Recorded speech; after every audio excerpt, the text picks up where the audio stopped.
I mean, he's not wrong. I think the media definitely has a very large part to play in much of the zeitgeist of this generation, right? Right. A lot of the things that they've been taught to fear, like the whole global warming thing. Look, I'm not a global warming denier. I just don't necessarily think that, carbon dioxide, which makes up a small portion of the 0.04% of all greenhouse gases, which includes water vapor as the biggest source, is really the driving force behind this whole thing.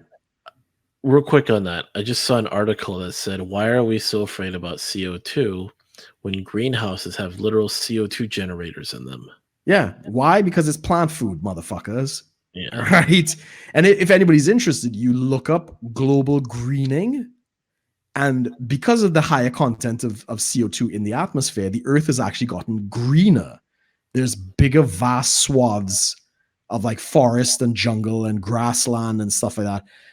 And also the crop yields have been much bigger because the pores of the leaves do not have to open as much to capture the CO2.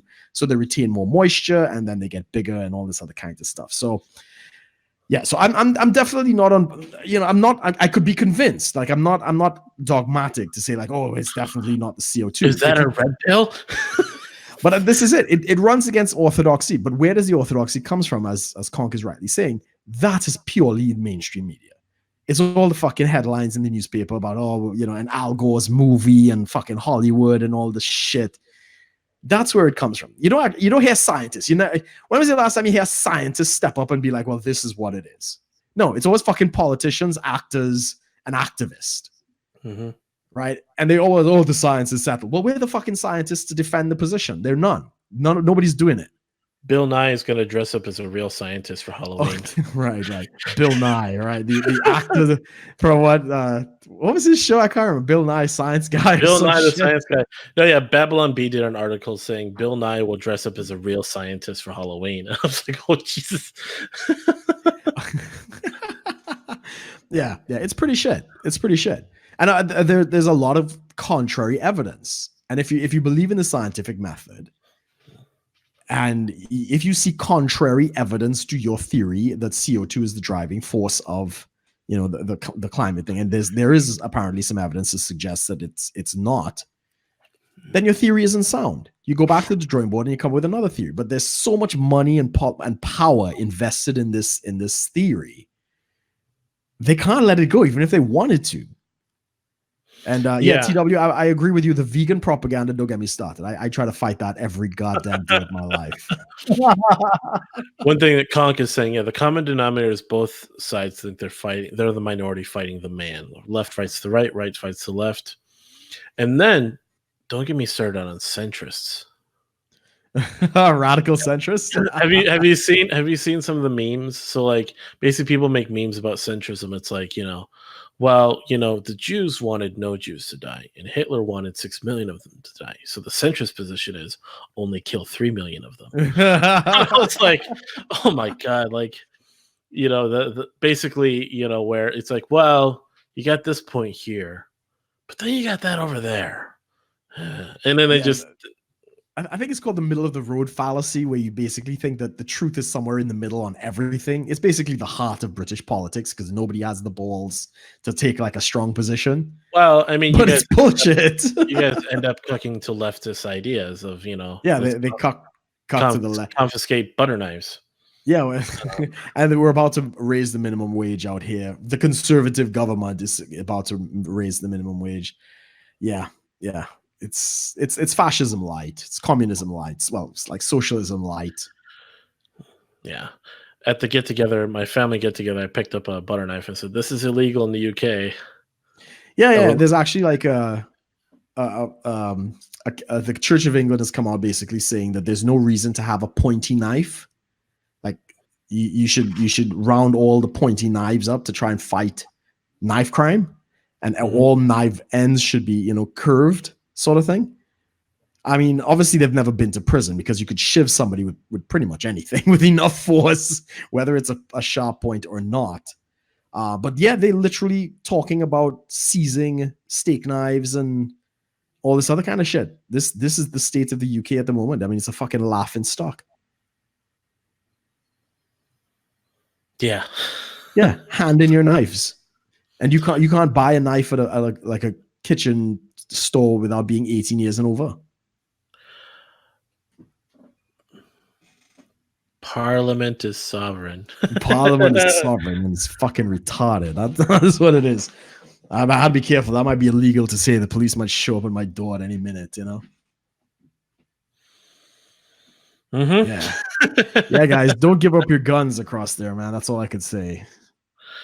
Yeah. The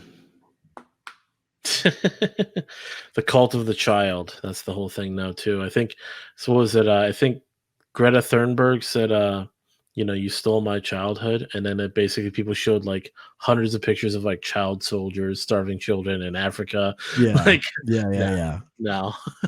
And I love the fact that she's lecturing the United States. And I think they pull sanctions on countries like, I don't know, Germany, France, the US, some shit. When the top 5 polluters in the world start with China and end with China, right? It's like China, India, Russia, then maybe the United States, and all this other stuff. You don't see go and try that speech in mainland China. Like, seriously, go and talk to Vladimir Putin. She would disappear. Right, she would make it, and that's why these people really don't care about what they're talking about. That's why it's all in the US, because that's the only place this shit makes money. Well, and the whole thing that she's like completely being manipulated. Well, yeah, obviously, no 16-year-old kid is supposed to be doing. Yeah, she's giving this speech, and then they actually someone found the clip of her at a panel, same place, at a panel with other kids, and they asked her a question, and she goes, and she's no script, no practice, just kind of, like she talked just like a 16-year-old would. Just, yeah, she couldn't even remember the question. She's like, "What was the first question?" And I mean, she has Asperger's, so I don't know if that's affecting her hearing or just her mental capacity. Yeah, there's that, and basically people got in trouble because they like basically pointed out like she's a mentally ill child on TV. Yeah. Telling us what to do, and then like some people got in trouble for that, but it's like she actually admitted like she actually has this history of mental illness, and it's like, oh boy. No, I mean, I hope in a couple of years she becomes a conservative and kind of ditches all of this bullshit, when she decides to rebel, hopefully, unless the vegan diet has completely destroyed her brain. But I mean, there's a whole series, if anybody's interested, on veganism as a mental illness. And they just take clips of vegans and basically kind of comment on all the stupid shit that they say. And basically, yeah, you're wasting away and your brain is malnourished. Yeah, pretty shit, man. I don't get it. I've never really, I think, yes, we must take care of the environment. Everybody wants clean air, clean water to drink without all the fluoride and the nanotech and all that other shit. But the perspective is completely wrong. People are looking around right now basically saying, oh, this is the worst it's ever been and whatever. My friend, if you were here in the 1900s in London, you showed up in London in the 1900s with the fucking smog from all of the factories and shit like that, you would look at, like, if you pulled somebody from the 1900s and brought them now, the first thing they would say is, oh my God, it's so clean. People have no idea what they're talking about. It's clean. I think New York had so people want to talk about like the what is it, the automobile problem. So automobiles, emissions and all that. Okay, I'll agree. Yeah, emissions, all that bad, air pollution bad. But have you heard of New York City before the car was invented? Yeah, with all the coal fire plants and everything else. Manure in the streets. Yeah. Sewage. There was like someone actually had this figures on it. It's like literally hundreds of thousands of tons of horse shit. Yeah. In the streets. Yeah. And they'd shovel it. Like, yeah, no, I completely agree. The methane, the smell, that shit got into the water. I mean, you don't even know. No context. You don't even know what that stuff will do to your brain. Yeah, I don't want to think about it, but Well, I mean, just ingest just in like all the fumes in the air because that stuff sits and whatever. And yeah, I think there's some videos of people actually shoveling the amount of like horse shit that was going through New York in the streets and stuff like that. But yeah, no, this is what people don't understand. Everybody kind of has this impression that, you know, if we didn't industrialize, the earth would be pristine and it would be nice and, you know, Garden of Eden type living, right? That's not the way the fucking planet works, man. The planet is trying to fucking kill us, right? We got hurricanes, we got heat waves, we got snowstorms, blizzards. By our technology, and to be very fierce, very heavily reliant on fossil fuels, we have tamed the planet. That's what we've done.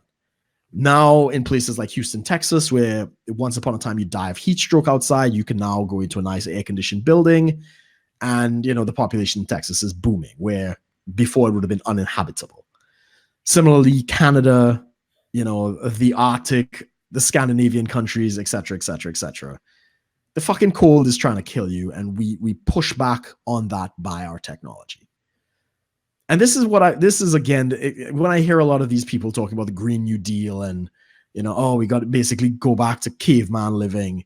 It's very anti-human because they don't understand, because of our advancements, we've actually been able to make human life and prosperity better against a hostile environment. And that's what they don't seem to understand.